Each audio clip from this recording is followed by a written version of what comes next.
सो hey everybody, मेरा नाम है शुभम जगदीश और मैं स्वागत करना चाहता हूं हमारे चैनल विश्वास सीए के ऊपर।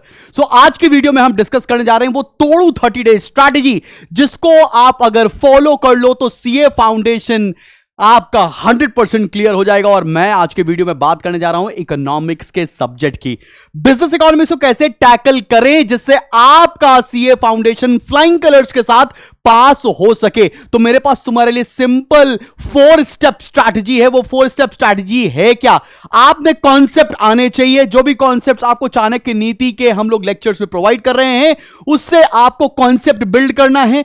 फिर मॉड्यूल को साथ साथ लेकर आपको पढ़ना है। साथ में मॉड्यूल में दिए गए हुए क्वेश्चन आपके लिए बाइबल साबित होने वाले हैं।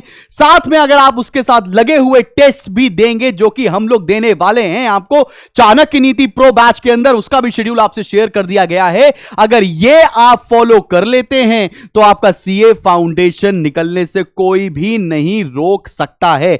अब एक कॉमन परेशानी है जिससे मेरा हर एक बच्चा जूझता है। वो परेशानी है क्या सर? वो हाउ टू अटेम्प्ट एमसीक्यूज है। इकोनॉमिक्स के अंदर ना दिक्कत एक बड़ी सिंपल सी है कि सर सब पढ़ डाला, सारे चैप्टर्स कर डाले, लेकिन सर जब मैं एमसीक्यूज अटेम्प्ट करता हूं ना सर, मुझे समझ में नहीं आता है। मेरे से एमसीक्यूज गलत हो जाते हैं।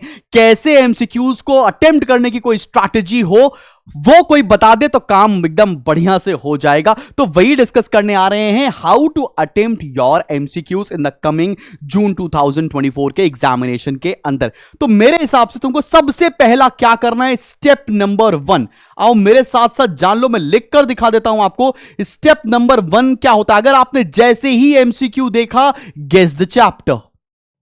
सबसे पहले गेस द चैप्टर। और उससे अच्छा बच्चा कौन होगा जो चैप्टर गेस करने के बाद उसका यूनिट भी गेस कर ले, किस यूनिट से है।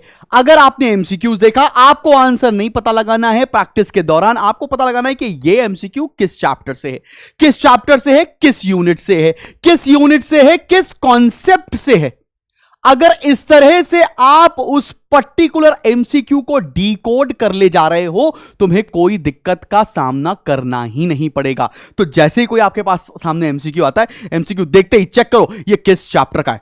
अच्छा ये चैप्टर है, अच्छा इसकी कौन सी यूनिट है, अच्छा ये इस यूनिट का है, अच्छा ये किस कॉन्सेप्ट को बिलोंग करता है। अगर ये आप करते चले आ रहे हो, इसको रिकॉलिंग स्ट्रैटेजी बोलते हैं। अगर आप रिकॉल करते हुए आ रहे हो कि ये एमसीक्यू बना कहां से है, उसकी जड़ कहां से है, उसके बाद आपको करने हैं एलिमिनेट।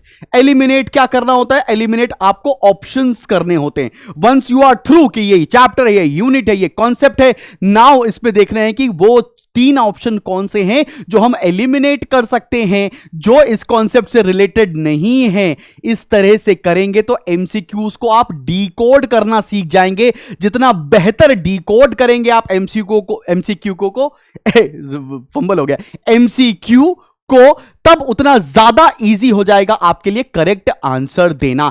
अब वाइल प्रैक्टिस, अब देखो भैया, अब प्रैक्टिस जब कर रहे होगे ना, स्टेप नंबर 2 पर क्या आता है कि भाई मॉड्यूल में तो हमको पता होता है ये इस चैप्टर के एमसीक्यू हैं, इस चैप्टर के एमसीक्यू हैं, इस चैप्टर के एमसीक्यू हैं। स्टेप नंबर 2 में आपको जो क्वेश्चन सॉल्व करने हैं ना, वो जंबल्ड क्वेश्चन सॉल्व करने।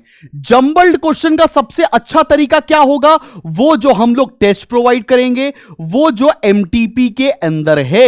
आपने अगर इस तरह से जंबल्ड क्वेश्चन को अटेम्प्ट करने की स्ट्रैटेजी बना ली, आपसे एमसीक्यूज गलत ही नहीं होंगे।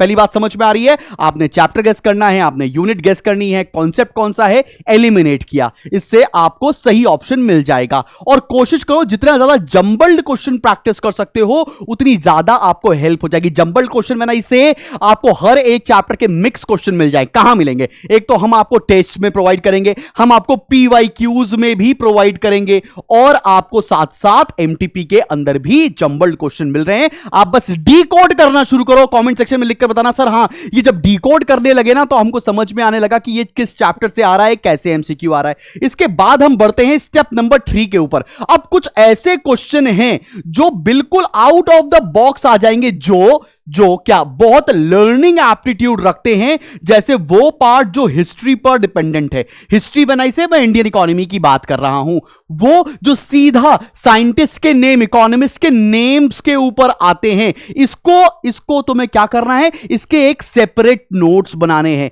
जितने डेटा फिगर वाले क्वेश्चंस होते हैं, जितने इकोनॉमिस्ट के नाम वाले क्वेश्चंस होते हैं, इसका एक चार्ट आपको बनाना है और चार्ट हमसे शेयर करना है, और हम भी कोशिश करेंगे कि आपको वो डेफिनेट चार्ट्स प्रोवाइड कर दें, जिससे आपको यह पता चल जाए कि भैया ये इकोनॉमिस्ट ने ये कहा था, ये इकोनॉमिस्ट ने ये कहा था, 1951 में इतना था, 1955 में ये हो गया, 71 में ये हो गया।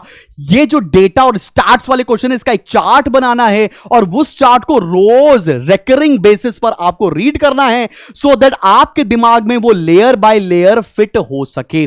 तो बात समझ में आ रही है? एक काम और कर लो तो एकदम मजा ही आ जाएगा। आप सभी लोग हर चैप्टर के माइंड मैप्स भी बना लो। ये माइंड मैप्स क्या होता है सर? माइंड मैप्स का मतलब होता है कि चैप्टर के अंदर कितने कॉन्सेप्ट हैं वो आपने एक जगह लिख लिया। जैसे अगर मैं मान लो डिमांड के चैप्टर की बात करूं, तो डिमांड में आपने क्या क्या पढ़ा? डिमांड में आपने लॉ ऑफ डिमांड पढ़ दिया, लॉ ऑफ डिमांड के अंदर एक्सेप्शन पढ़ दिया, एक्सेप्शन के बाद आपने let's say movement versus shift पढ़ लिया। तो आपको क्या करना है? आपको इस तरह के माइंड मैप्स बनाने हैं, एक पेज के अंदर सारा चीजें फिट इन करनी है, सो दैट ये समझ में आ जाए कि इस चैप्टर में भाई साहब था क्या क्या।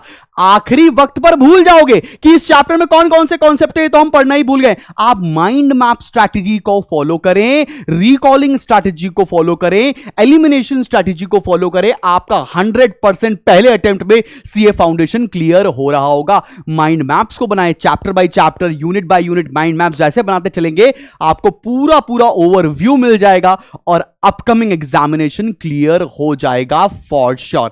बाकी हम लोग से आपको जो भी हेल्प चाहिए आप कमेंट सेक्शन में लिखकर बताइए, वो सारी चीजें हम आपको प्रोवाइड करने वाले हैं। बाकी चाणक्य नीति प्रो बैच में तो आप सभी को टेस्ट सीरीज भी मिल रहा है, उसकी चेकिंग भी मिल रही है, उसका जो आपका ग्रे एरिया है, जो आपको समझ में नहीं आ रहा कि मेरे से गलती हो कहां रही है, वो सब हम लोग आपको चेक करने के बाद बताएंगे। बॉस तुम्हारा ये चैप्टर वीक है, तुम्हारा ये कॉन्सेप्ट वीक है, तुम्हें इस पर ज्यादा ध्यान देना है, वो सब कुछ हम आपको प्रोवाइड करने वाले हैं। अगर अभी तक एनरोल नहीं किया, चाणक्य नीति प्रो बैच में एनरोल कर सकते हो, डिस्क्रिप्शन में लिंक मिल जाने वाला है फॉर श्योर। तो मेरे हिसाब से मेरे जो कंक्लूड करूं मैं अगर इकोनॉमिक्स की स्ट्रैटेजी को, तो आपको फॉलो करना है कॉन्सेप्ट, मॉड्यूल, टेस्ट और सीए फाउंडेशन क्लियर। इसके अंदर आपको guess the chapter, unit, concept, elimination चीजें, जंबल क्वेश्चन आपको अटेम्प्ट करने हैं एमटीपी, पीवाईक्यूज और टेस्ट से। साथ में जो हिस्ट्री वाले क्वेश्चन हैं उसको आपको चार्ट बनाना है, जो नेम, जो इकोनॉमिस्ट के ऊपर नाम आता है उसका आपको चार्ट बनाना है, और साथ में आपको फटाफट से माइंड मैप्स भी क्रिएट करने हैं हर एक चैप्टर के, सो दैट आपके पास सारी चीजें एक ही टेबल पर असेंबल हो सकें। फिर भी लगता है कि कुछ और डिमांड है, कमेंट सेक्शन में लिखकर देखिएगा। मेरा नाम है शुभम जगदीश, मैं पूरी कोशिश करूंगा कि आपका सीए फाउंडेशन पहले अटेम्प्ट में ही क्लियर करा सकूं। स्टे ट्यून्ड टू चैनल, मिलते हैं बहुत जल्दी एक नेक्स्ट वीडियो के साथ। Till then keep smiling and keep learning.